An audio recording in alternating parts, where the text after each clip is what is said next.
بال بچے پالو، پرورش کرو، اچھے اچھے دھندوں پہ اچھے اچھے کیریئرز ان کے بنا کے اچھے اچھے پروفیشن میں اس کو بٹھاؤ بچوں کو. کن چکروں میں پڑے ہوئے؟ نہیں. کیوں؟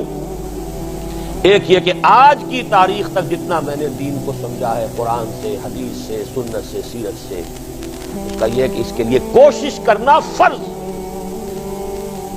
ہو نہ ہو اس کی مجھ پر ذمہ داری ہے.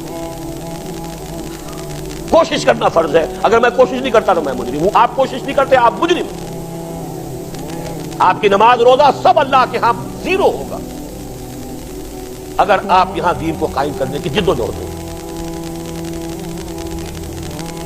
ابھی میں چند حضرات سے کہہ رہا تھا، وہ سود وود کی بحث ہو رہی تھی کہ بینک کی ملازمت حرام ہے کہ حلال ہے، یہ فلاں. میں نے ایک بات سمجھائی، آپ بھی سمجھ لیجئے اسی درجے میں. حرام حلال کے مختلف معیارات اور مختلف لیولز ہیں.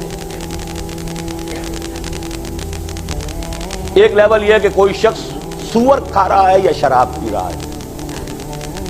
ہر شخص کو پتا ہے یہ حرام چیز کھا رہا ہے یا حرام چیز پی رہا ہے. ایک یہ ہے کہ کھا تو رہا ہے وہ بکری کا گوشت، خریدا ہے کسی کی جیب کاٹ کے، تو حلال کھا رہا ہے کہ حرام کھا رہا ہے؟ بتائیں نا. حرام ہے، بکری کا گوشت ہے، لیکن اس نے خریدا ہے اس پیسے سے جو کسی کی جیب کاٹی. اچھا اس نے خود تو جیب نہیں کاٹی. ڈاکوؤں کے ایک گروہ میں وہ ایک ڈرائیور کی حیثیت سے ملازم ہے. وہ جو کھا رہا ہے حلال کھا رہا ہے کہ حرام کھا رہا ہے؟ چوتھے درجے میں نظام باطل ہے، اللہ کی بغاوت پر قائم ہے. اس میں آپ دھندا کر رہے ہیں، کام کر رہے ہیں، اس کی ملازمت کر رہے ہیں. حلال کھا رہے ہیں کہ حرام کھا رہے ہیں؟ یہ ہے چوتھی بات. باطل کے غلبے میں سانس لینا بھی حرام ہے جب تک کہ انسان اس کو بدلنے کے لیے سرتوڑ کوشش نہ کرے. اس باطل کے نظام میں پھلنے پھولنے کی کوشش نہ کرے.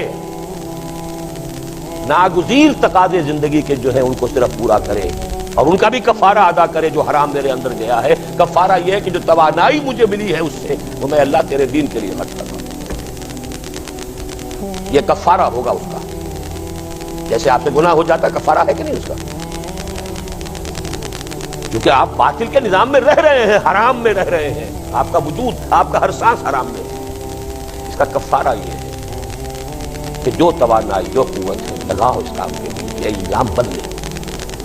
اس اعتبار سے سمجھیے حلال اور حرام کو. مجھ سے تو یوں سمجھیے آپ، باقی فتوے علماء سے آپ لیا کیجیے. میرا حلال حرام جو ہے وہ مختلف ہے.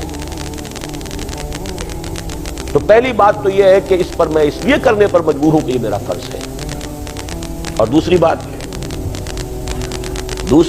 یہ ہے، خبر دی ہے محمد الرسول اللہ صلی اللہ علیہ وسلم نے کہ ایک مرتبہ پھر وہ نظام قائم ہوگا.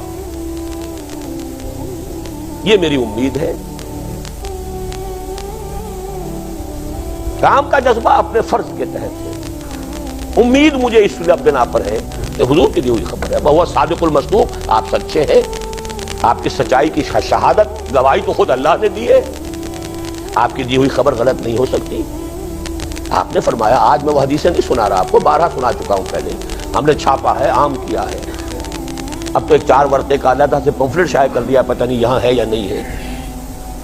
وہ حدیثیں تو ہر مسلمان کو یاد ہونی چاہیے، اس لیے کہ مایوسی کا غلبہ ہوتا ہے اور اس مایوسی سے نکالنے کے لیے سہارا میرے پاس. سنبھلنے دے مجھے نا امیدی کیا قیامت ہے کہ دامان خیال یار چھوٹا جائے ہے مجھ سے. امید کا دامن ہاتھ سے چھوٹتا محسوس ہوتا ہے حالات کو دیکھ کر، اور پھر سہارا ملتا ہے تو حضور کی ان دی ہوئی خبروں سے ملتا ہے.